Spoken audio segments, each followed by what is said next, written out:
In the world of global business, the most significant misunderstandings often stem not from what's said, but from the unstated rules of the game. Here, we'll use a powerful metaphor, two of the world's most popular sports, to unpack two dominant and often conflicting philosophies of leadership. At first glance, the two games seem quite similar. You have two teams, one ball, and a clear objective. But the real question isn't about the sports themselves. It's about what their very structures reveal about the cultures that created them, and how those cultural blueprints quietly shape our expectations in the workplace. You see, the differences between these games actually mirror a deep divide in how teams are managed, how decisions get made, and how success is ultimately defined. For any leader working across cultures, understanding this divide isn't just an interesting thought exercise, it is a practical necessity.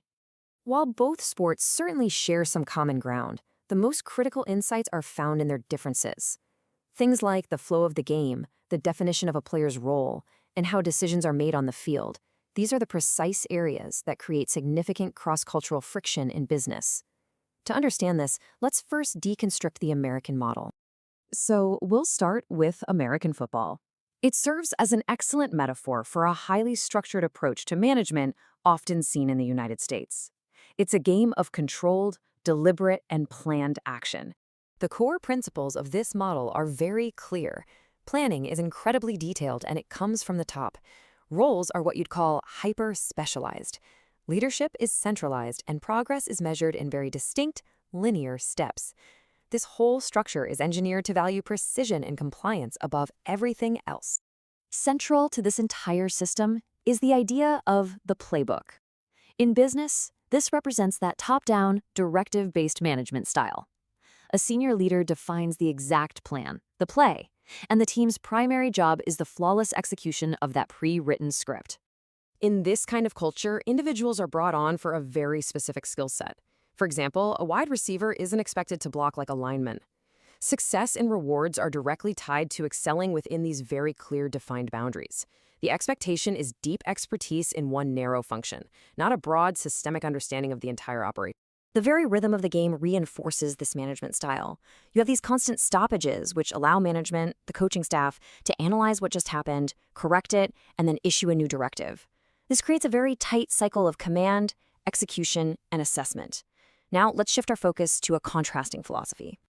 We now turn our attention to the soccer pitch. This game gives us a metaphor for a business culture that really prizes adaptability, autonomy, and a shared understanding of a broader vision. It's an approach that's often associated with European and particularly German organizational styles. The principles here are fundamentally different from the gridiron model. The game is defined by continuous, uninterrupted flow. Roles are fluid and they can be interchangeable depending on the situation. Leadership is distributed, which fosters a sense of collective ownership over the outcome. So instead of a playbook with specific scripts, this model operates on what we call collective ownership. Team members are expected to internalize the system's underlying principles. This empowers them to make their own autonomous, collaborative decisions in real time as the environment changes, all without waiting for a directive from a central authority. A player's formal position is really just a starting point.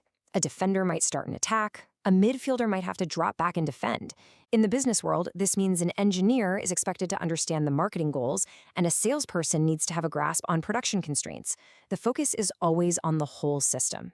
Now, this approach has its own distinct trade-offs. It fosters resilience, and it requires less direct oversight because the team is empowered to self-correct. However, getting it going can be slower because it requires a significant upfront investment in building that shared, system-wide understanding before the team can really achieve fluid efficiency. So, what happens when a leader who was trained in one philosophy has to manage a team that operates by the rules of the other? Well, this mismatch is the source of predictable and often significant friction for global teams.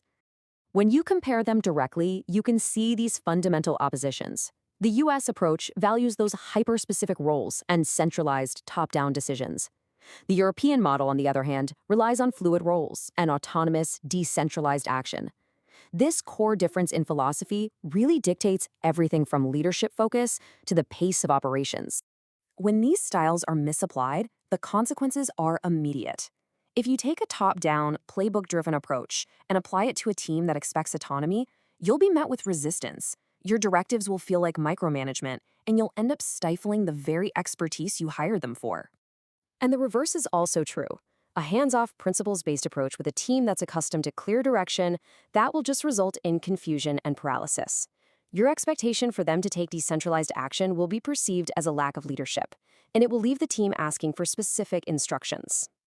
The most important insight here is not to judge which system is somehow better, but to develop the diagnostic skill to understand which system is already in place. Truly effective leadership isn't about imposing your preferred style. It's about accurately assessing the cultural operating system of your team, their expectations, their training, their very definition of what good work looks like. It's all conditioned by the game they've been taught to play. So, the actionable takeaway is this. First, you have to understand your own default management style. Are you a playbook manager or are you a systems thinker? Second, you need to accurately diagnose the operating style of your team. Only then can you adapt your approach to align with their expectations and enable their peak performance. We'll leave you with this question for your own reflection. Examine your team's processes, their communication patterns, their decision-making structures, and don't look at the org chart. Observe the actual flow of work. What game is your team truly playing, and are you coaching them for it?